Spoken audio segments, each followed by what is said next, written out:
Plus encore que des outils ou des procédés, ce qui caractérise mes interventions, c'est un regard porté sur les personnes. Aujourd'hui, malgré un discours qui proclame vouloir mettre l'homme au cœur des activités, au centre des activités, on constate trop souvent que l'homme reste un moyen. Ma conviction, c'est que l'homme doit être le point de départ, le chemin et le but de tout projet d'entreprise et de toute initiative managériale. Pour cela, je choisis 3 critères qui vont être la boussole de toutes mes interventions. Le premier, respecter l'homme.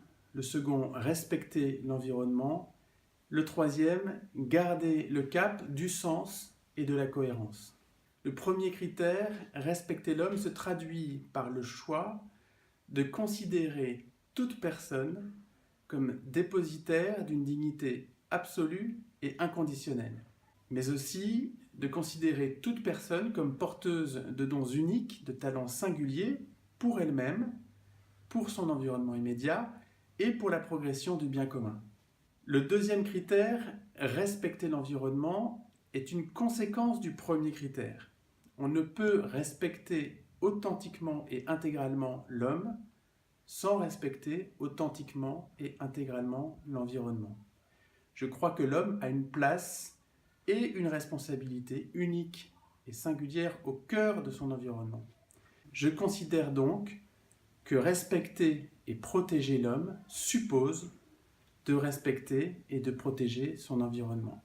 Le troisième critère, c'est celui du sens et de la cohérence. Si on observe notre entourage aujourd'hui, on constate qu'il y a beaucoup d'exemples où le défaut de sens se traduit par des souffrances, des difficultés, une perte d'engagement, une perte d'efficacité, une perte de performance. Donc l'absence de sens porte des conséquences négatives pour l'activité. Si l'on affiche un sens, des valeurs, et que nos décisions et nos actions viennent les contredire, les difficultés risquent d'être plus radicales encore.